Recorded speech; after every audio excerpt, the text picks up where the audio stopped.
Just like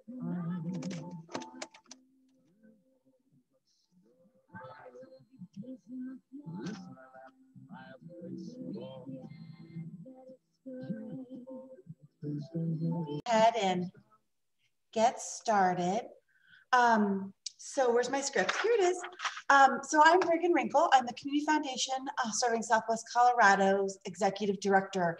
And Tracy Pope, who is somewhere on your screen, is my right-hand person. Really, truly wouldn't be standing without her. She helps me with grants and with marketing and tells me that I can do things that I'm pretty sure I can't. So we all really appreciate her efforts. And it's December 15th, you guys. This has been a wild year. My kids were talking about how their freshman year was so weird this morning. And I was like, your freshman year was fine. What are you talking about? But then I remembered the school calendar is different. So they ended their freshman year online and started their sophomore year, you know, sort of in person, sort of online. So it's been a weird year for everybody. But I just want to say thank you. Thank you for joining us for this Zoom webinar and for our Southwest Colorado Nonprofit Something to Chew On. Colorado Nonprofit Association Amber Cote joins us today to present a robust discussion of the roles and responsibility of nonprofit boards. She will help us examine statewide nonprofit climate, the legal and fiduciary responsibilities of board members, and the critical roles of functions of the board. And who couldn't use this or a brush up on this? So I'm so glad to see all of your faces. We do have a door prize at the end of this session. One participating organization will win a free 3-hour board training with Amber for your ED and your board chair. I mean, now that's something special. Thanks, Amber. Let's see. And so we'll draw that at the end. So you have to be present to win, so don't leave early. Let me take a minute to introduce our presenter. Her role is Director of Education at the Colorado Nonprofit Association. Amber's work focuses on bringing together trainers, educators, peers, subject matter experts, staff, and volunteers to deepen awareness and learning with and from one another so that we can seek ways to save and change lives. And a little editorial note here, I just attended the CNA conference and got to see Amber in action. And it was something amazing. You know, you see some of these facilitators and you're like, oh, how can they remember to say all those things and to be so, you know, ethereal and, you know, and she does it naturally. And it was really fun to watch her in action. So thanks, Amber. She was born and raised in Colorado. We love that. She was an only child brought up by a magnificent single mom who now proud mom to an only child. She has a rare privilege of living in her hometown with 4 generations of her family, along with a host of chosen family, which, you know, sometimes we like those too. She's been a lifelong activist and strong proponent of conscientious building through unlikely partnerships to build up communities across the Front Range. She sees her current position as an opportunity to make powerful and unique contributions to improve the overall quality of life in her home state. Welcome, Amber, to Southwest Colorado today, and we're excited to have you share your expertise with us. So I'm going to turn it over to Amber. I will see you at the end, and then we'll do the wrap up and we'll do the drawing. So Amber, take it away. Thank you, Regan.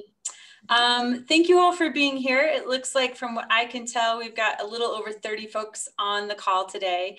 We're also recording this session, so Brigham and Tracy will share that. My understanding is on the website afterwards. So obviously, if you want a chance to win the board training, then we need you to stay on for the whole thing. But for anyone you think might need to see this training, then they can access it on the website as well afterward. I just want to thank you all for taking time in this busy time to learn about board roles and responsibilities. I imagine there are plenty of you who are on this call who serve on boards, who work with boards as staff, and then probably some of both. So some of you have probably years of experience, and this may be a refresher for you. And I just want to applaud you for doing that, because lots of times we don't realize we need these refreshers until we're in them. So my colleague, Nick DiTullio, which I can't actually see on my screen, there's Nick. If you all can see Nick, Nick works with me at Colorado Nonprofit Association. He's our education coordinator, and he's here with me today to help manage the chat function. My hope is that you all will engage with us as much as you possibly can think of. You can engage with one another. I actually promote that and encourage it. And you can ask me questions, and Nick will keep an eye on the chat to interrupt me and let me know that you all have questions. So I know the Zoom world and virtual engagement is still getting comfortable for some folks, but this training has a ton of information, and I can just blow right through questions if Nick wasn't here to help me. So please make sure and use that chat function. I also encourage you just to unmute yourself and let us know you have a question, and you can just ask it to me. That's why I like being in this meeting mode, so we can talk to one another. So without further ado, I'm going to share my screen and we will get into it.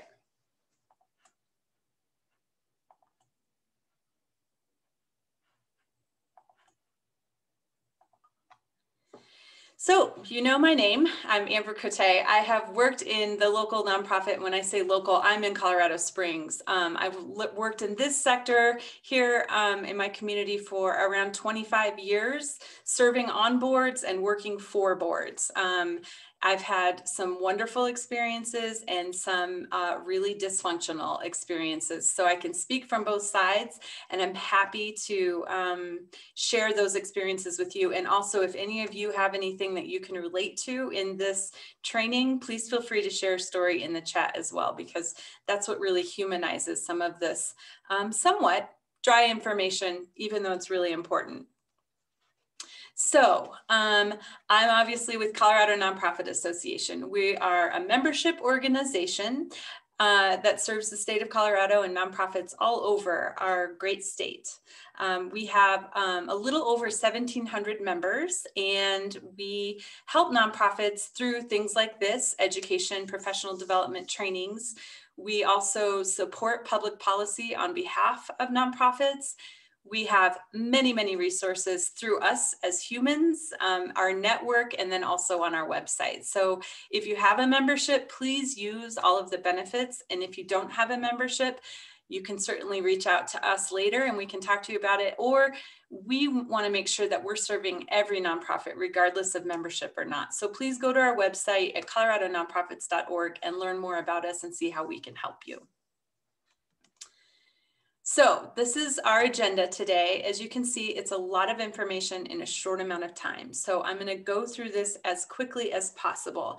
And I will just note that whoever does win the 3-hour training, this will be the same agenda, but we will customize it to particular challenges and successes that your organization is going through right now. And we will have a lot of time to go into depth about every aspect of the bullet points on this agenda.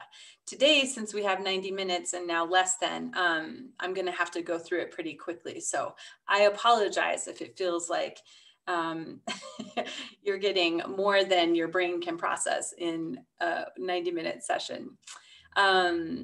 Some of the aspects that I'll probably spend a little bit more time on is legal and fiduciary, because it is the most important, related to what you are legally responsible for. And then we'll talk about the business of the board, and critical roles and functions really kind of blend together. Hopefully we'll have some fun. I try to make it as engaging as possible, even though it's slides or on screens. So we'll see what we can do. So normally when we're in in-person settings, these are our group agreements, but I found that these work either way, even on screen. So please feel free to manage your energy, use the restroom, get a drink, do what you need to do. If you need to turn off your screen because you've got kids or cats in the room, whatever you need to do. Otherwise, I would ask that you keep yourself on mute unless you have a question or story to share, just so we can keep background noise down. Anything that's shared, if you do choose to share, we ask that everyone respects each other's confidentiality. But if you've learned an important nugget, then please feel free to share that out in community, as long as it's not confidential about a person or organization. The one mic works a lot easier on Zoom, so I won't get into that. And I will say being present is harder and harder when we're on screens. It's so easy to have multiple screens on and have this sort of running in the background. And I'll just say, like anything, the thing that you give attention to is the thing that you'll get the most from. So if you want to learn a lot from this training, then I would just say, do your best to be here as much as possible, listening, engaging with the slides, asking questions, reading the chat. Be present and you'll get more out of it. So I'm going to ask us to use the chat function for intros and questions. Any of you are welcome at this point to drop in the chat your name, what organization you're with, why you're here. If you have any burning questions that you just absolutely cannot leave this training without getting an answer to. And I'm going to ask Nick to manage that for me and interrupt me at any point if he sees something we really need to address right now. Otherwise, I just think it's really neat. I will look back at the chat when I get a chance and see who is here. And also, it's neat for all of you to see who's here. Many of you probably know each other, work with each other, are in community with one another. But every time you get to sort of ground yourself in what your peers are, who took the time to be here, it just helps you really feel that community essence. The bike rack, I probably won't need as much because we're in a 90-minute session, but that's really if we do get into a discussion and it tends to take us away from the topic. That's just like what you may have heard in trainings or meetings before is parking lots. We're now using bike racks. So I hope you're all using the chat function and putting some great info in there. I see from mine that there are 22 chats in there. So it sounds like you're all using it and I'm excited about that. So I'd love to share some stats with you all, mainly just to get us all grounded in Colorado in terms of the big picture of the nonprofit sector here. So these stats are from the economic impact survey that we did with some of our partners back in 2017. So it's not absolutely current, but I don't think the numbers have changed too dramatically, although after this year, we're really going to have to do another one and see what has changed through the pandemic and the economic fallout from the pandemic. But this is what we knew in 2017. We knew that there were 25,560 nonprofit organizations in Colorado. 17,901 of them were C3 public charities. 1,662 were private and public foundations, much like the community foundation that you all work with. And there were about 6,000 other C organizations, which included civic leagues, chamber of commerce, veterans organizations, et cetera. And there are over 30 C designations in the IRS tax code. So C3 is just one of them. And that's the one that most of us as nonprofits fall under. But as you can see, like 501Cs fall often into what we think of as nonprofits, but have some different designations under that C status. This is the thing that I think is the most important to share for all of us to be proud of what we do in the state of Colorado outside of our actual mission work. We have an economic impact in the state. So we employ about 190,000 people directly, which is 9% of the state's workforce. We generate more than 40 billion in annual revenues, which is 11% of our economy. And that's a big number. We hold assets of $73.2 billion. Colorado foundations annually give almost $705 million. And Coloradoans, as families and individuals, give $3.4 billion to charity each year, representing about 3% of household income. The Colorado nonprofit sector employs more than agriculture, mining, and information industries combined. So for as much as we are thought of as organizations that are asking for volunteers, asking for donations, asking for awareness and things that we're asking for, we are also outside of our own mission in helping community. We're contributing to our economic health as a state in really big ways. So kudos to all of you for what you give in 1,000 different ways. Okay, so let's get thinking about great board governance. And before I get into this, I'm just going to check in with Nick to see if there's anything I need to respond to in the chat or anything showing up that we should talk about real quick. Nothing I'm seeing yet, Amber. Okay, great. Thanks, Nick. Thanks Amber? for checking. Oh, looks like I have a hand raised. Yeah, go ahead, Don. Is that Don? Hey, those figures were 2017, correct? Yes. What did you see, just real quickly, what did you see in the way of 2020 in giving, in participation, things like that, with the kind of year it was? So I know it impacted both of the organizations I'm on the board of. Oh, I'm sure. I'm sure. Right now, a lot of it is anecdotal. I'm guessing Brigham actually also has some information that she could share. I will say, though, the studies are still, we're trying to do surveys, and I mean we, the big national and statewide nonprofit voices and advocates. We're trying to do surveys and studies to get a good picture of that. I can say that initially when the pandemic hit, there was actually more giving to nonprofits because people were understandably concerned about what nonprofits were having to do to step in. And then when people started losing their jobs and really started getting scared about the economy and their own individual lives, their own individual health, we saw a tremendous drop in giving and volunteerism. So the need, of course, any of you who are in the nonprofit sector know that the need went up, especially for our organizations that are on the front line, and giving and volunteering went down. So obviously the stressors have been incredible for the sector, but I don't have any current stats for you, Dawn. Unfortunately, we're still working on some of that. I can share a little bit locally. So Great. the Community Foundation has given $1.25 million in COVID response to nonprofits in the 5-county area. We also just wrapped up Colorado Gives Day, and we raised $486,000 plus, which is $186,000 more than we did last year. So what we were worried about, and the jury's out, but we were worried that people use Colorado Gives platform to replace what they maybe have traditionally given, maybe written a check or gone in person.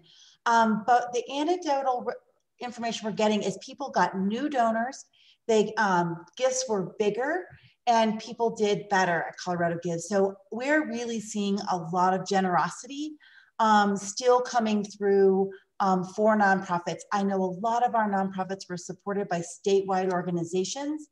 So we are also still gathering that information, but that might just give you a little bit of insight about what Southwest Colorado is doing. So Thank you. Thanks, Brigham. I really appreciate that. And that is true. Just to piggyback on what Brigham said is that we did hear from the Chronicle of Philanthropy that that both of the 2 Tuesdays in a row, obviously we had our statewide giving day on Tuesday, and then we had the Giving Tuesday after Thanksgiving, that both of those giving days were up, and that organizations were seeing across the board new donors. So that's a hopeful sign. I think there's a lot of people who are, especially now that there's a vaccine, are starting to feel like maybe there's hope. They can see a light, even if it's far away. There's a light at the end of the tunnel, and people are starting to feel a little bit more comfortable giving. So we certainly aren't out of the woods yet, but I think that everybody's feeling a little bit lighter in this giving season in December. Thank you for the question, Dawn. Okay, so BOARDSOURCE is the source that we go to for board governance best practices, and they do a Leading with Intent study every other year to check in with executive directors and board leadership, typically board chairs, board presidents, and just check in to see with when there's a healthy nonprofit doing well, what is it that they say makes them do well? And when they're actually not doing well, what are some of the factors at play related to board governance that are having them not do well? And so it seems like when you look at this, it's almost pretty self-explanatory, but the two key findings, and this is consistent year after year, is the board understanding its roles and responsibilities, really having a clear understanding, and the board's ability to work together, to really collaborate on behalf of the mission of the organization. So those two key factors make all the difference. Keeps board members out of the weeds and getting in the day-to-day business of the staff, and when they're working together, if they're working together well, they can get a lot of work done. So other findings, of course, boards are starting to understand what they can do as advocates for their organization, be it public policy or in their own communities, and learning about how they can do that better. They're interested in it and really wanting to be strategic about it. They are asking more questions that are at a strategy level related to programs. So having a mission moment at board meetings and really trying to get connected to why they're there. And what's needed on their behalf in terms of resources and strategy to make those programs continue to be successful. And boards that are doing annual evaluations of themselves. We know always that staff needs annual assessments and feedback and things like that, but so does the board. So the board needs benchmarks that they're checking on themselves so that they can make changes when things aren't working and build on things that are. So let us move into the legal requirements. So if you get nothing else from this training, you'll get this. The three requirements through our federal government tax code and through our Secretary of State are your duty of loyalty, duty of obedience, and duty of care. This is, like I said earlier, a place I'm going to spend a little extra time just to make sure that everybody's getting all the information related to these legal and fiduciary responsibilities. So the duty of loyalty focuses on board members acting in good faith to the organization, ensuring that the nonprofit's activities and transactions are first and foremost advancing its mission, recognizing and disclosing any conflicts of interest, making decisions that are in the best interest of the corporation, not in the best interest of the individual board member or any other individual or for-profit entity. A duty of loyalty means publicly disclosing any conflicts of interest and not using board service as a means for personal or commercial gain. This is why we have conflict of interest policies that cover both perceived and real conflicts, along with the process for how conflicts will be handled when they occur, because they do occur. So a few things I'd like to say about conflicts of interest and this duty of loyalty. It is very healthy for organizations to have a standalone conflict of interest policy, as stated just now, about how to handle them when they arise, because they do. Having that policy in a handbook is a good place to start. And then having every board member sign off on a conflict of interest document once a year, stating anything that they could perceive as being a conflict with the organization. Obviously, we are recruiting people who are passionate about the work that the organization is doing. So often they may be in the field somehow. If it's a public health organization, there may be nurses or doctors serving on the board. If it's health and human services or working with children in abuse situations, then you might have social workers serving on those boards. So there could be places where they intersect with that work and they have a conflict of interest. So just disclosing that and having a means to deal with when those conflicts arise is very wise and really required by this legal requirement. I say one of the things you can do is also go an extra mile, and the board president or whoever's leading the board meeting, which is usually the board chair, at every meeting, ask if there's any new conflicts of interest. This gives anyone an opportunity to say anything that they think might have happened from last board meeting to now, and just disclose it. It may or may not be a conflict, but then the board can make a decision and it can be captured in the minutes. So when it's asked, somebody can say, an example I like to use is my husband owns a food truck, and obviously nonprofit events often have food trucks at them. So if there's ever an event that my husband might be working or hired to do an event, not that the board would ever be making those kinds of decisions, but I still always just make sure people know that he might be in the running for a contract. So that if there's any question, it can be noted in the minutes. And if for some reason a vote that the board made had anything to do with that, then I would sit that out. And so it's just a really nice way to be extra cautious with that conflict of interest. And I just like to make sure and share that at this place in the training.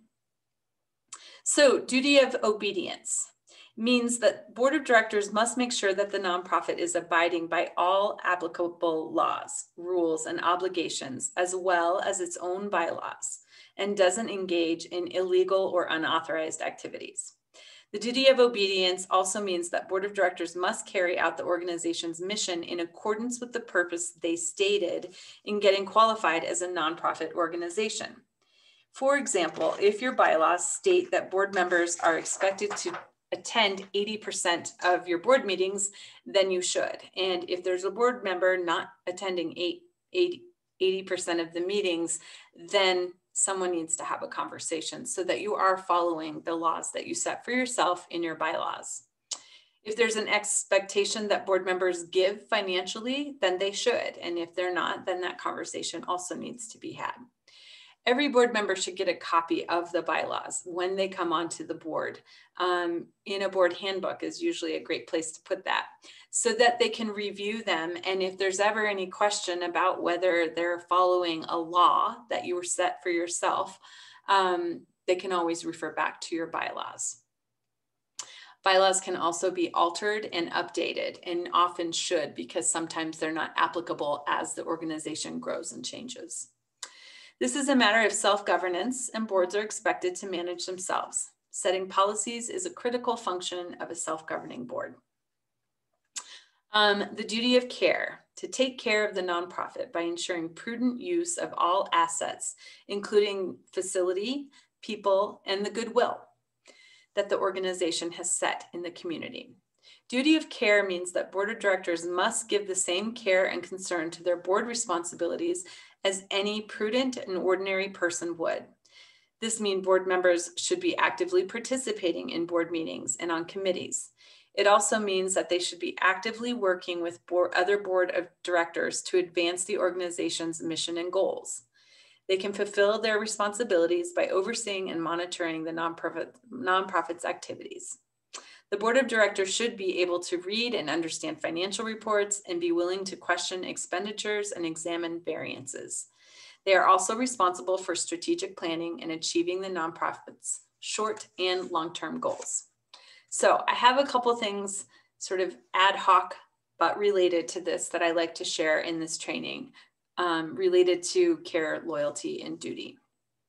Some of those things are, when you're recruited onto a board, the expectation is that you care about that work for some reason that is very personal to you, or professional. It may be very connected to the work that you do. However, when you come onto a board, you become a part of a body that governs the organization. So you no longer speak as an individual necessarily, but as a body governing this organization. When you're in board meetings and you're making decisions, sometimes hot topics will come up, often they do, and you are expected to bring your individuality to that conversation, your unique expertise, experience, etc. You may disagree with other board members as you're having those discussions, and that's perfectly fine. But once a vote has been made and the majority has decided, then you become, again, part of that body. You may have sat out a vote for various reasons, or you may have voted no and the rest of the board said yes on something. At that point, it's really up to you to determine if this still aligns with your values and if you are okay with proceeding. Sometimes I have seen board members feel very much in disagreement about something that's happened in the boardroom or a vote that's been made. And instead of choosing to step down because they cannot live with that decision, they have spoken negatively about board members. They have done some inappropriate conversations with people in the community, and that hurts them as individuals, and it certainly hurts the organization overall. So what this is really talking about is how do you become a body that is governing for the organization overall, and are you prepared to give up your individual fight to stay individual to really be a part of that community voice. Another important thing to note in this aspect when we're talking about fiduciary responsibilities is the way the board is set up in our system in the US is that in a nonprofit board, you are a volunteer, but you are financially responsible, ultimately financially responsible for the organization. So it is up to you as a body to really make sure that the finances, there are resources to accomplish the work that you've set out, and that they are being spent the way that the board has determined they should be in partnership with the staff.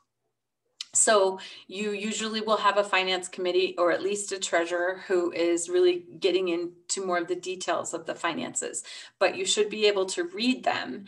So I do recommend that the treasurer does a training around your finance documents at least once a year so that all board members are on the same page. Even if you already think you understand them, it's still good to get that refresher or first time look through in depth with the treasurer. Because lots of times people are recruited to serve on a board, but that doesn't mean that they have a natural financial acumen. And so we shouldn't just assume that they know how to read financials. So you all look at the finances, ask questions, and make sure that you're comfortable with it, because the buck stops at the board.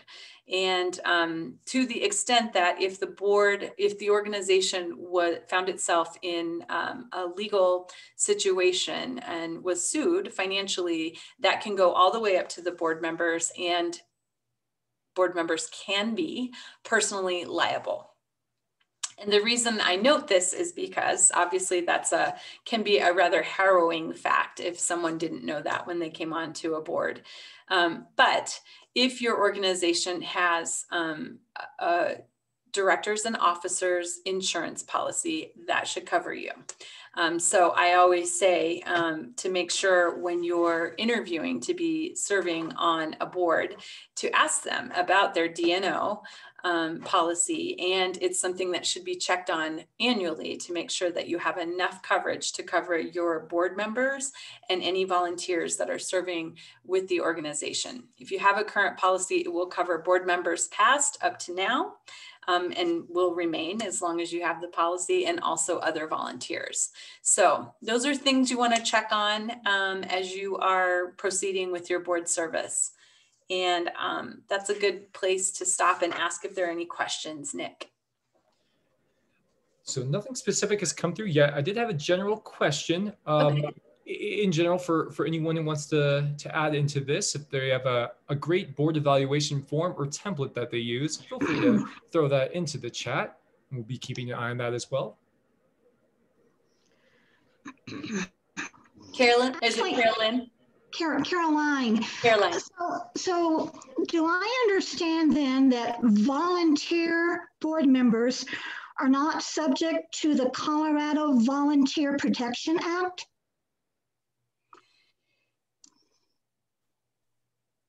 It gets yes and no. As a board member, you are essentially agreeing to take on this financial responsibility. So it takes you to a higher level. And that's why it's important, even volunteers non-board volunteers being protected still need that added protection just for any flaws that may come through in litigious situations. Thank you. You're welcome. Any other questions?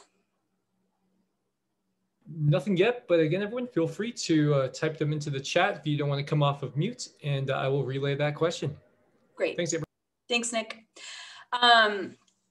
So this is a very simple visual, but it's a great one to sort of ground folks in where is your organization at today? The question that just came up that Nick mentioned about annual assessments and having a template. There are definitely templates that you can use. But one of the things I talk about a lot in this training is strategic planning, having a strategic plan, and from your strategic plan, really building out annual work plans. And in those annual work plans, you can develop some benchmarks of work that the board is working on in that year that you can measure whether you're doing what you say you're going to do or not. And so that's really where your assessment should come from, instead of sort of a generic assessment, which you certainly can apply that to the other pieces of making benchmarks for yourselves as a board. But if you are working towards certain goals within your strategic plan, then that's really where your annual assessment for yourself as a board should come from, and also how you set benchmarks for your CEO, and then your CEO or executive director can set those benchmarks for their staff from that as well. So a lot of that all comes from a process we're going to talk about momentarily, but this life cycle really sets the context for that.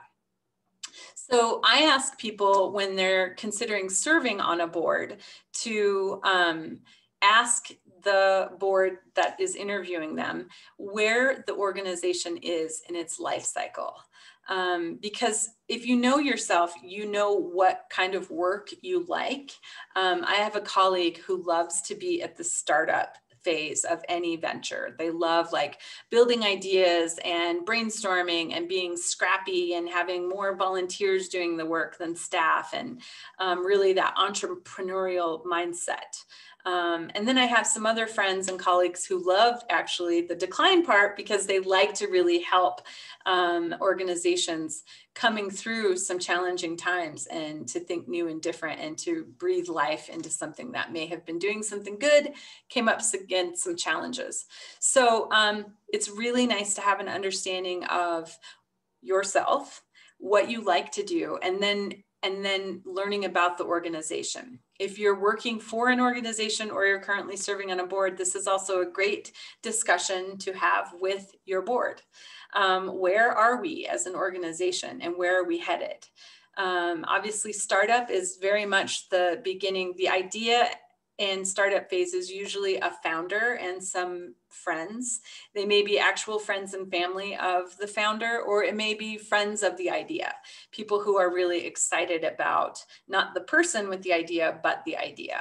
And so they're usually brainstorming, thinking about cool, fun things related to this need in the community. I would also, we do a little bit of consulting for nonprofit startup, and I always try to let folks know that you don't want to use nonprofits as a place to just make a job for yourself. Nonprofits are really about meeting a community need that isn't being met somewhere else. So if you have a great idea and you want to have a job for yourself, there are lots of ways you can make that work. But I just think that there are other ways to make that work without making yourself C3 and having a board and all those things. So if you see a need in your community, you come together around it, you start brainstorming, put together a board, and then start putting together some programming and some finance and fundraising. So that's the startup. It's usually a very exciting time. Growth, of course, is as you're moving into a place of getting more established with your board. You may be moving out of having like friends on the board or sometimes family members, which really isn't terribly healthy often. I'm not going to say across the board, but you start moving into a little bit more sophistication where people who have been recruited onto the board are really bringing something that the organization needs to keep growing and to keep developing and becoming more sophisticated in how it's meeting that need in the community. More stabilized programs, better goodwill in the community where people actually know what you do and want to, they're asking, how can I help? Or they're asking, how can you help me? That growth phase is a very exciting phase. Growth and maturity, obviously, what we're aiming to do is get to the mature phase where we're working long enough in that mature space that we have met our mission and put ourselves out of business, because that community need has not only been met, but overcome. And we have found ways to continue to thrive without that need anymore. That's the dream, that's the vision that we're all heading to. We can find ourselves in different places in our organization on this growth chart or on this life cycle chart. So sometimes you may have a board that many people just turned over. So you have a majority of new board members, but you have an organization that's been around for 50 years. So there may be a difference in maturity with the actual programs and startup and growth at your board level, or it may be the other way around where you've got very experienced board members and you've just started some new programs. So we are definitely seeing this kind of all over the charts right now with the challenges that nonprofits are up against in this current economic crisis. And we as an association are trying to really meet nonprofits where they're at. But always a really great discussion point for boards to think about where you're at in your life cycle so you can know where you're heading. So this is the first place we like to talk about organizational structure. And I'm kind of laughing at my slides because they're one of those lines is really droopy. Anyway, so this is the first time we start talking about the difference between what the board does and what the staff does.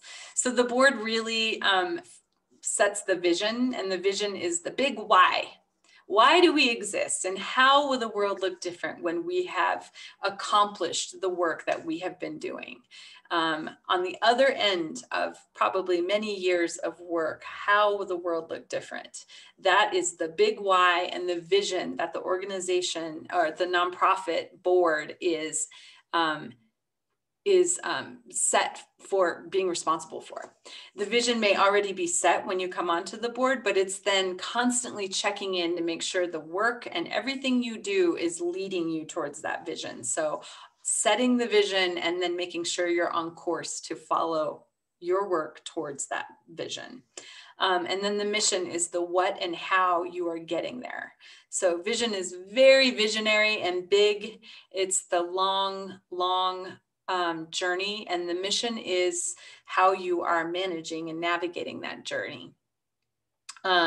So the board is constantly checking in with that, using those two things as the North Star of the work and setting that. From there, you set a strategic plan to take little chunks of time to moving you towards that vision. So that's governance. You'll see this dotted line between staff and the board. The one staff person that the board hires, unfortunately sometimes fires and annually assesses, is the CEO or executive director. So that is the one person that you work with as a board directly, and they are accountable to you. They then are entrusted to implement the strategic plan that the board has set out and hire and fire and assess any of the other staff. So that's paid and unpaid, volunteers and paid staff is up to that CEO and executive director to hire under the budget and strategic plan that you've set forth together. The dotted line is committee work. So to get a lot of this work done, we need robust committees. And I would argue, as a person who's been doing this for a really long time, that you need less board members, people who are doing the voting, and more committee members who are really doing the work. We've got governance, and we need some people to make major decisions. We then need committees, and those can be non-board volunteers helping to get the work done. That may also be staff. And so that's why that line is a dotted line. We will come back to this in many different ways throughout this training. And I am keeping an eye on the time. Okay, so the business of the board is the impact. We've talked about this. What's your vision? What need do you serve? The planning, strategic planning, of course, is, I'm going to talk about this over and over and over again, because we can't stress that enough. And honestly, when we talk about strategic planning right now, we're also talking about scenario planning. And I can't get too much into that because it's honestly its own training, but scenario planning right now, just to speak a little bit about it, is really thinking through some of the crises that all of us are dealing with, and thinking through possible scenarios and having a few responses to that. So we're not caught completely on our heels like many nonprofits were when the pandemic hit in March. So we really think about where we're headed, what does success look like, and that will come through your strategic plan. You would want to set some benchmarks so that you actually can ask those questions. What does success look like? And how will we know when we get to that big vision? So this is sort of another way of saying that other visual that I shared. So this is one of the most important things, I think, in terms of a visual that we have for a tool that you all can use, and to really help board members remember where they are in the big scheme of things related to board governance. So this is a tool, it's a napkin, but it's also the altitude framework that we learned from our friends at the SUDIS group. They actually have done fundraising training with us, our internal team at the association. And they use this when we're thinking about conversations that we have with donors, but then we have found that this also applies just as easily and sometimes even better when we think about board service.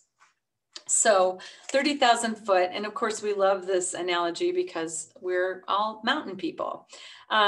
So when we talk about this altitude framework, the 30,000 foot is the vision, and that's really where the board should be spending most of its time, especially in board meetings. So board meetings, you should really have done so much of your work in committees and other times that when you're actually all together as a board in a governing meeting, you can talk at that very high level about different aspects of your work that are moving you towards that vision. So that is the inspirational conversation that you have. It's also thinking big about your strategy, sort of reflecting on your strategic plan, things like that. Board meetings shouldn't be about reporting and checking in. Those things can be done in other ways so that you really stay at the 30,000 foot where you should as a board. 14,000 foot is usually where the committees are doing a lot of the strategy and implementation. So the board has set the vision, mission, set a strategic plan in partnership with staff. And then those benchmarks are being fulfilled by staff and by committees. And that's at that 14,000 foot where you're implementing strategy. 3 feet, board members should not find themselves in those weeds. That is really the work and implementation of staff and non-board volunteers. So if you ever find yourself talking about the color of the napkins for a gala in a board meeting, then you know that you have dipped into the depths of the weeds and the 3 feet that you shouldn't be in. You may be there in committees if you have a gala committee. then that makes perfect sense. But at that point, you are often not even acting necessarily as a governance board member. You're acting as a non-board volunteer on a committee. So I hope some of these examples help. I'll read a couple notes about it as well. So here's how you can use this framework to create dialogue with your board around their relationship with the organization. At 30,000 foot is the collective board, where you should be engaged most of the time, like I said earlier, around vision and purpose and mission. The individual finds themselves at 14,000 foot. You're the champion, you're doing committee work, you're out at networking events, talking about the organization, you're showing up to events and supporting the organization and representing. So you really are an individual at 14,000 foot being an advocate and champion for the organization. As I said, no board member in board capacity should find themselves at the 3 foot level. So we use this framework all the time in our meetings, and have really just adopted it into our vernacular, where we will set a meeting saying like, this meeting is going to be very 30,000 foot visionary. We're talking very high level, or this is going to be much more tactical. I want to talk about, or not tactical, but more like the strategy. How are we implementing these things? Or I really want to talk about the weeds and the details. So if we set that context in advance, even in just our staff meetings or other smaller meetings, it's helped us to elevate the conversation if somebody drops down into the weeds and that's not what we're supposed to be doing. So I have had colleagues where I've either been called on or I've called them and said, hey, I thought at this meeting we really wanted to talk more like strategy and how we're going to implement. Like, I feel like you're really getting into the details, and we can set another meeting for that, or other people are supposed to be talking about that. But I feel like you're a little bit in the 3 feet, and I want to see if we can elevate this conversation. So that diffuses some tension because some people just really feel more comfortable in the weeds. And it's not always, it's actually most often not the best use of anyone's time as a board member. Amber, Yeah. It looks like I did have one come through, and you might have just answered that, but some elaboration probably wouldn't hurt either. Sure. But with a small board, with a very small board, do you see that it is appropriate to work both at that 30,000 and 14,000 foot level? Yes. Emphasis on the small board. Yes. I mean, that's a really simple answer. And I would ask whoever chatted that if they want to unmute and just say a little bit more. Because what I don't know if you're asking is like, do we as a board have the bandwidth to do both of those things?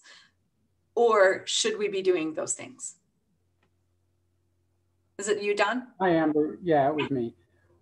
It's just that, and I definitely agree, there's certain times too often when some board members will drop way down to the 3 foot, 1 foot level.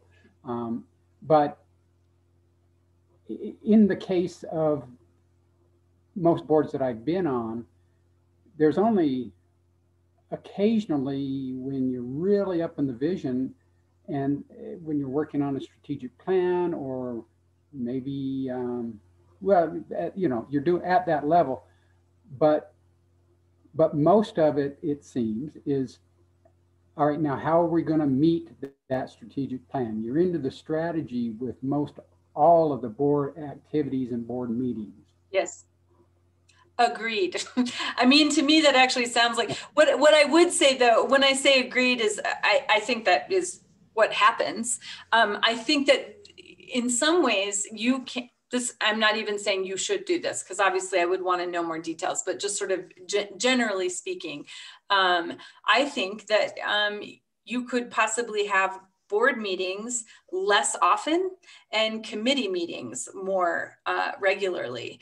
Do the boards that you're talking about, do they use a consent agenda for their board meetings? And does that ring a bell?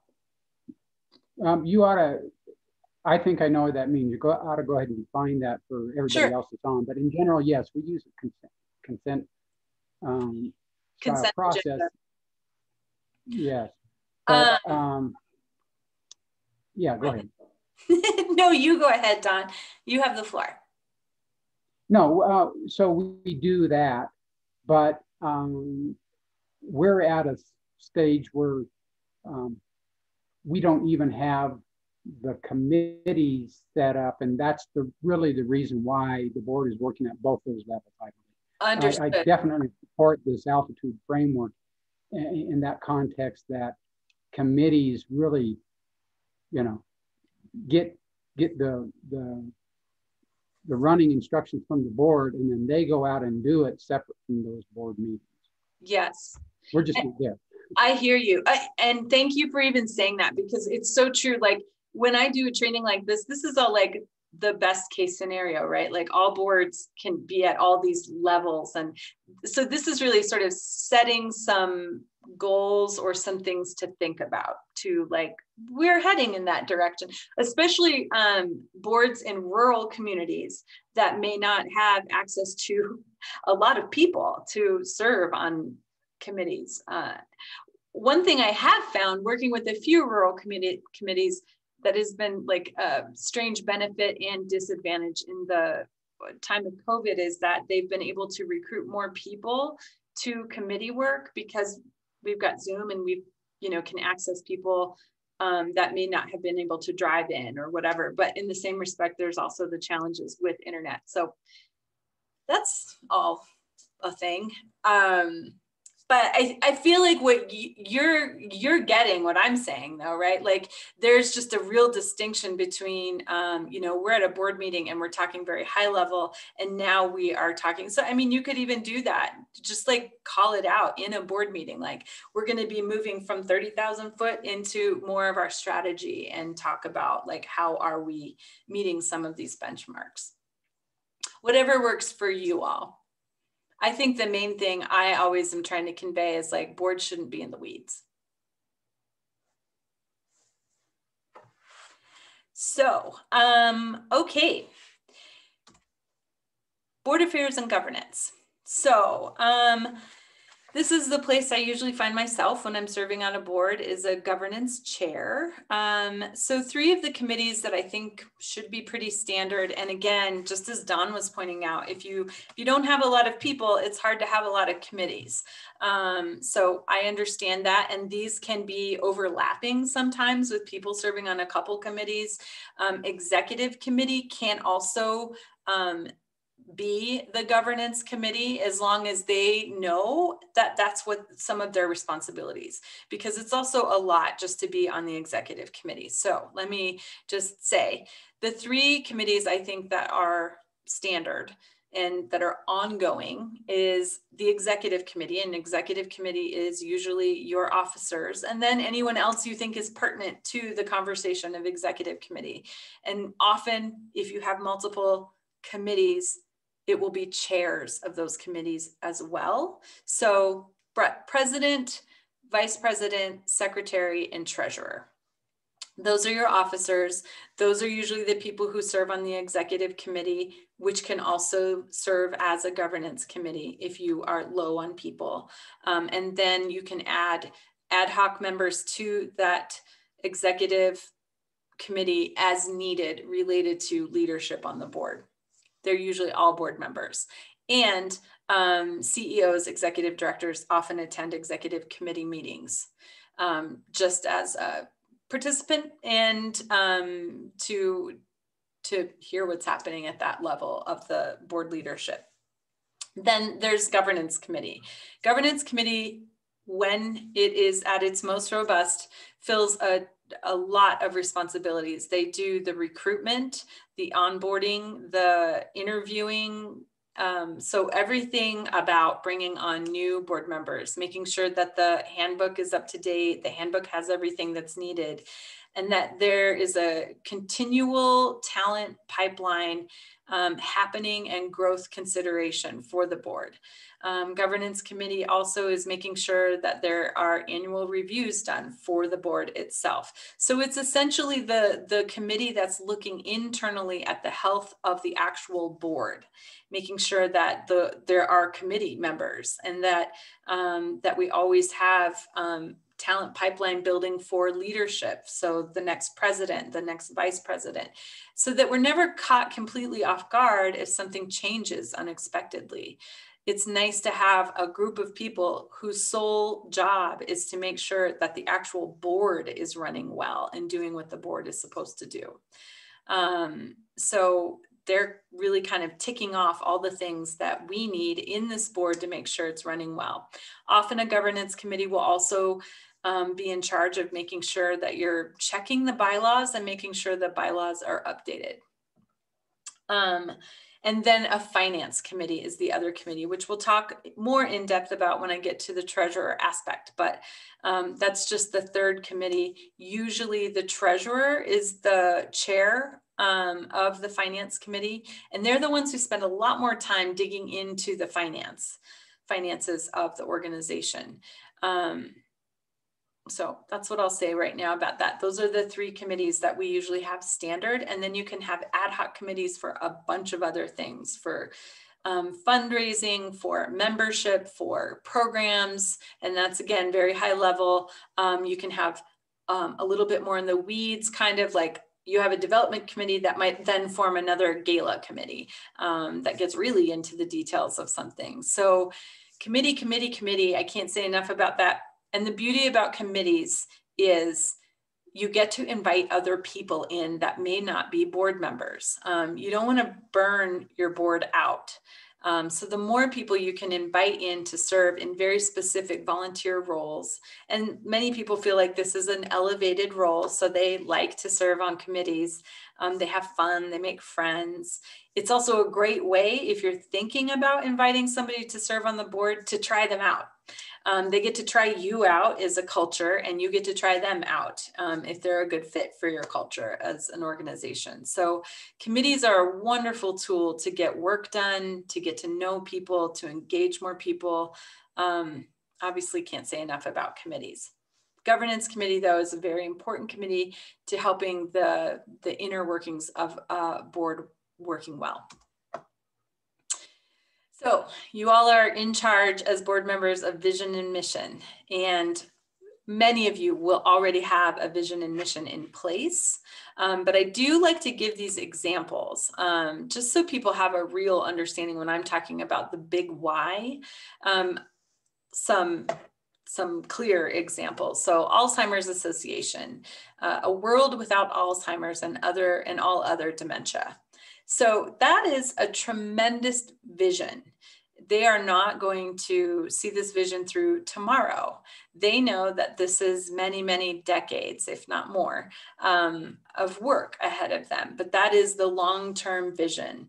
And they are setting generations of people up to continue working on this by having this big, audacious goal set for them. And all of their work, strategic planning, hires, budgets, fundraising, everything all goes to a world without Alzheimer's and all other dementia. So I hope that helps people get their minds around what are we talking about when we actually say vision. And there are some other examples here. And then mission statements. This is like how we're getting there. So the Alzheimer's Association leads the way to end Alzheimer's and all other dementia by accelerating global research, driving risk reduction and early detection, and maximizing quality care and support. Very clear. So they have the big vision, and then this is how they're getting there. And so from those two statements alone, they can develop strategic plans that are 3 to 5 years, that then they have work plans, that they're always checking themselves if they are doing the work leading to these two things. So I just like to give concrete examples because sometimes I think it's hard for people to get their head around the difference between the two and how you really leverage them as your North Star. So financial oversight and strategy. Finance committee is that third committee I was talking about. It's very useful to have one, to have your treasurer chair it. They work very closely with your CEO and executive director. And if you're a big enough organization, then you may have a CFO or another office manager, accountant, somebody who's working with your finances and your budget. But often a finance committee will meet monthly and they will review the finances in depth. And when they are going through that, they can ask the hard questions. They are thinking about strategy. So this isn't just checking every month to make sure that no one's stealing money or spending it on irresponsible things, but this is really thinking through, do we have the resources we need to get our work done? And do we need to tweak our strategy to make sure either spend money, spend less money, spend it in different ways, et cetera. Like they're really helping to think through the strategy of how the resource of money is used. So you don't necessarily just want a treasurer who's really great at accounting, even though that's important. You also would really do well to have somebody who is a bigger thinker and can really help with the strategy of how you leverage finance as a tool to accomplishing your vision. Another thing to note about a finance committee is the board can trust that the finance, if they're meeting monthly, that they're doing the in-depth work. And so you don't have to spend your whole board meeting talking about the finances and the financials, unless there's an issue that the treasurer is bringing to the full board to have a conversation about. But it's very nice to know that people who know what they're doing around finance are meeting and getting into the depths of it, and that we can have a conversation. We can get the finances in advance and look them over, ask any questions we need to at the board meeting, but don't spend the whole board meeting talking about it. The only other thing I'd say about finance committee and any committee besides executive and governance, you can bring on ad hoc members. So people who are not serving on the board can serve on these committees. And again, especially with finance, you can have them sign a confidentiality form. So, because sometimes you're talking about really in-depth details of the organization, but having people with financial acumen be a part of those conversations, helping us think through strategy is really nice. And a lot of those people may not want to serve on your board, or they're asked to serve on a million boards as treasurers. And they might appreciate that you've asked them to serve in this way, so that you can get to know each other a little bit and see if they might be a good candidate to be a treasurer in the future. They know then they're not making a long-term commitment, and they're still getting to play an important role in your organization. Obviously, for organizations that are big enough that you're doing an annual audit, you may do that under your finance committee, or the finance committee might set a separate audit committee. I won't get too much into that right now. Oh, strategic planning, we've talked about a lot. And I just said 3 to 5 years. 3 to 5 years doesn't necessarily make sense anymore, because things are changing so dramatically, so quickly. So maybe a 3-year plan is better, unless you envision doing a capital campaign where you're going to really need a long plan. But maybe a 3-year plan these days is better. So you have a 3-year plan where you have 3 to 5 big goals for that 3 years. And then again, as I've mentioned several times, you can then develop an annual plan, so a work plan that breaks down those 3 to 5 years in 3 years. From there, you can then get into the nitty-gritty of it. Like, what is the board taking on? What is under the board's roles to take on the strategic plan, on this annual plan? What are we asking the staff to do? And that would go through the CEO. So again, very high-level goals for the CEO. And then the CEO really figures it out with their staff, and then can set some annual goals for the staff as well at that point. The beauty of having a strategic plan is you've got a path. You may build in some pilots and experiments and risk-taking in that plan. But the nice thing, again, about having benchmarks is if you're not doing well with something you're trying out, you can change it, and you can document that you tried that and it didn't work, or we tweaked it and now it works great. So having the plan really gives you all a place to walk alongside one another, instead of sort of feeling untethered and sometimes getting pulled in many different directions. This really sets everybody up for success and ways to evaluate yourselves and the mileage you're making towards your vision. Whew, I'm talking a lot. Nick, has anything come up that I need to hear about? Nothing just yet. Again, friendly reminder, everyone, feel free to type that into the chat bar there, and I will keep an eye on it and go ahead and I'll go ahead and say the question as well. So feel free to add that in. Thanks, Nick. So I mentioned this earlier as well, oversight of the CEO and executive director. The board hires and supervises. Really, when I say supervise, that is real, but also supervise / support. EDs are always in the weirdest place because they answer to a body of people, and they're also answering to a body of people, their staff.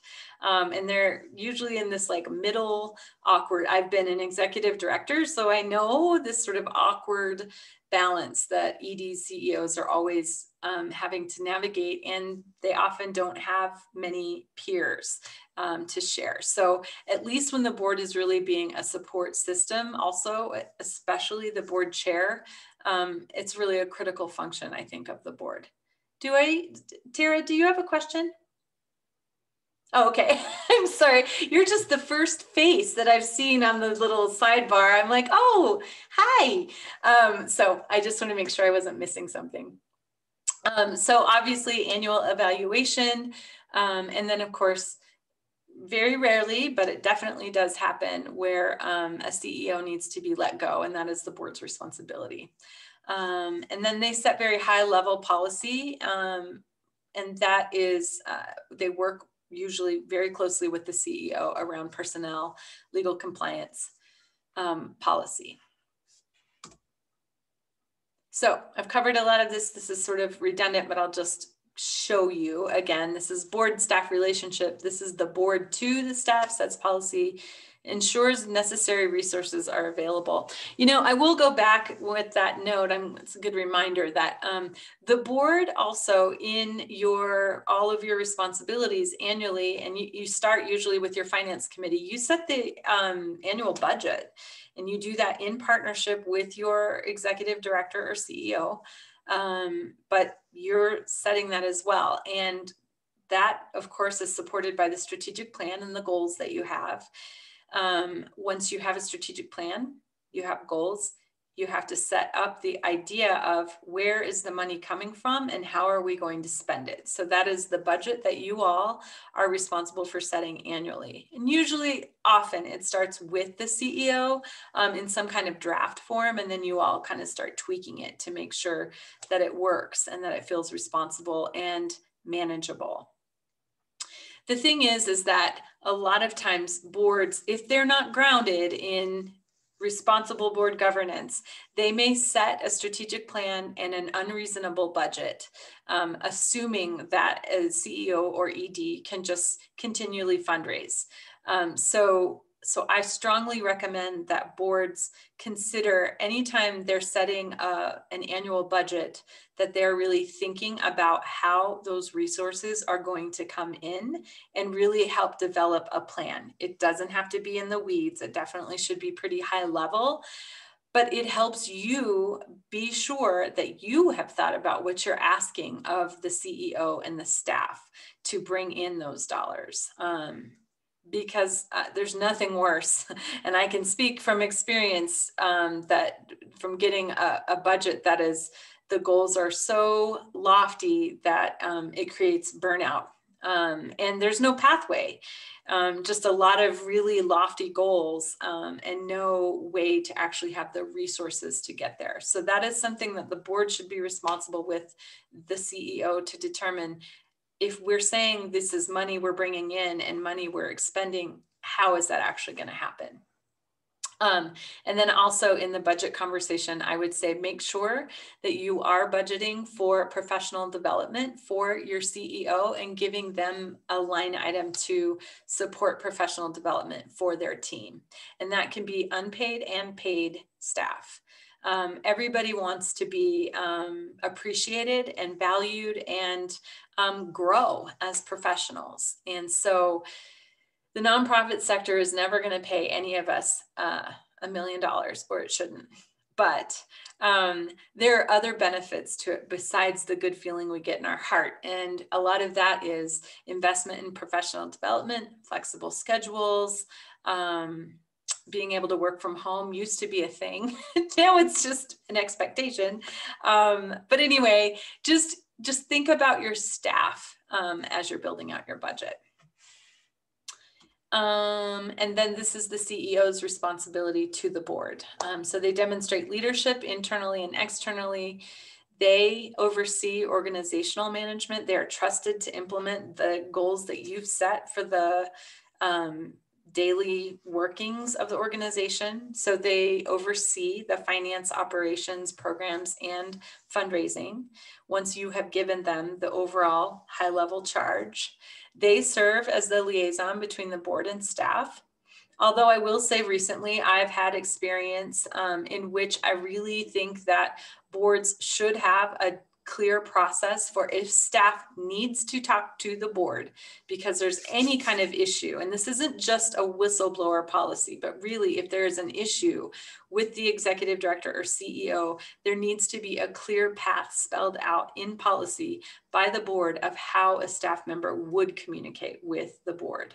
That's a real breakdown in this system, the way it's set up, is that if the ED is the only person who ever talks to the board and the staff feel like they have no one that they can hold the ED accountable for behavior that is not appropriate in some way, there really needs to be a clear path. It doesn't have to be unethical. It just may not be what they see as best for the organization, and they may not have a way to transparently and responsibly share that and communicate. So I do suggest that. I'm going to actually add that to this slide soon. They lead and manage staff and volunteers and provide valuable perspective for the board in decision making. I don't know what's happening. Okay. You may also play a role as other resources. You were probably recruited for a very specific reason. And so you may be asked to play that role. One other thing I want to share before we wrap up, because I have only a couple minutes left, but this is my fundraising page for board members. Often when I'm asked to do custom training for an organization, the CEO will ask me to tell the board to fundraise. And that isn't exactly my approach when talking to board members, but I will say, be a champion. And what that means is really, if you have said yes to serving for this organization at such a high level of responsibility, it would make sense that you would naturally be a champion for the organization.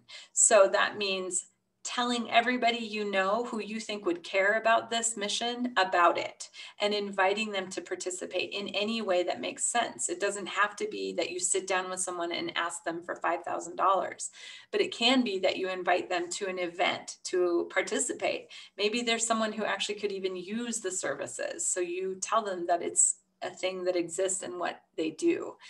You might invite them to volunteer or attend a gala or another kind of event that's engaging. Just be excited and share that excitement. And if you have colleagues and friends who care about you, then they're probably going to care about what you care about. So that kind of excitement and championing of the mission naturally brings people to your executive director or your fundraiser to have an actual ask conversation. So instead of you feeling on the hook for being the person who does the fundraising, if you really take on the mantle of being a champion for the organization and inviting people in any way, if somebody then responds to that by saying, how can I help? You can get them in front of the person who does the ask for money if you're not comfortable doing that.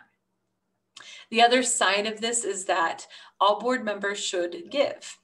And when we say give, we acknowledge that you are giving of your time and your talent and your network. However, giving financially is really another investment in this work. I would say, though, what's not healthy for a lot of organizations is a set amount. What we encourage is really for board members to consider giving something that is meaningful to them. So you may be a person who was actually served by this organization at one time in your life, and now you're not. You are in a much more better position, whatever that is, and you can give in some way. But another person may have thousands of dollars to give. Whatever is meaningful to you is the thing that it helps us assess for ourselves what is meaningful in our budget, in our lives. So this is my big final comment about giving. I think it's just really important that everybody takes that. When we set certain amounts that giving is required, we definitely set up barriers to access for people to serve. And we don't want that in a world where we're thinking about equity more and more. I think with that, I'll just see if there are any questions. No questions just yet. Again, feel free, and I will relay that question to Amber. And if there aren't any questions, then just know we have lots of resources on our website. We are here for you in any way in the nonprofit sector. We want to be a support and resource. And I just thank you all so much for the time that you've given to be here today and learn and listen. And feel free to ask questions to me via email at another time. And I hope you have a wonderful holiday season. Amber, this is Brigham. I do have a question that relates to succession planning. Yes. I've been doing some research on this. My governance committee, or my internal affairs, has asked me to think about that as I've been here for, I guess, going on 9 years now. And it's been interesting, the emotion that when you say governance planning, that I get the one-on-one phone calls, are you leaving? And that's not the case. And it's not really the purpose. So if you could maybe talk a little bit, I know you've done some succession planning lately at your organization too. So maybe you could share a little bit about that. Yes, thank you, Brigham.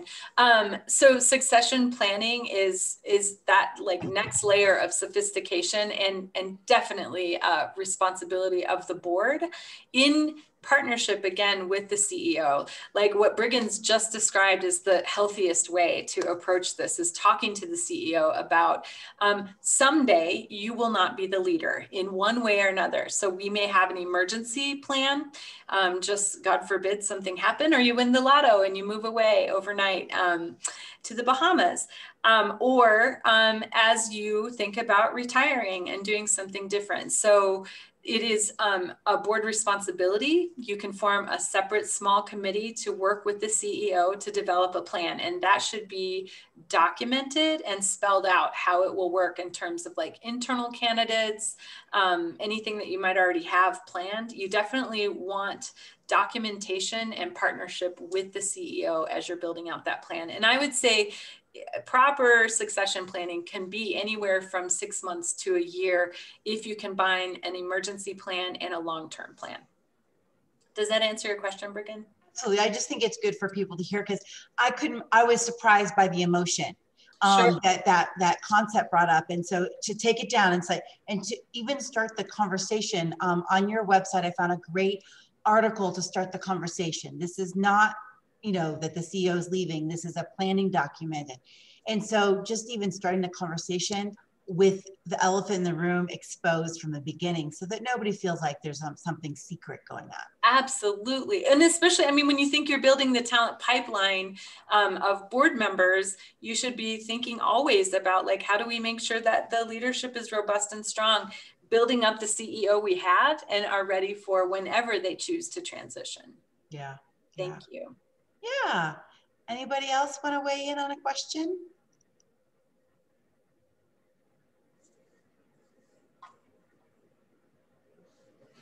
Well, with that in mind, I do think I would like to say thank you for participating in today's session. And we offered 8 webinars in this series. Videos can be found on our website for a few more weeks at communityfoundation.org/chew.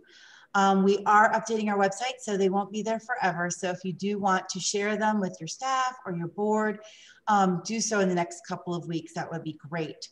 I'm going to have Tracy do the honors and pick a name for our drawing. Oh, she's got a Santa hat. Isn't she cute? Yes. Everybody's name is in here. And our winner is Nicole Holt over at Archuleta Housing. Nice job, Nicole. Good work.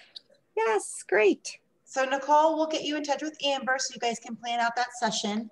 And I'm giving you back just a few minutes of your day. So maybe spend those minutes really thinking about what Amber shared today. It was a lot of information. We will send some articles and the slides just so that you can peruse them later.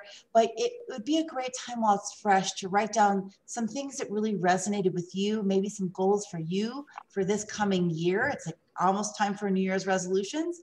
And so I just want to say thank you to everyone, and a special thank you to Nick and Amber for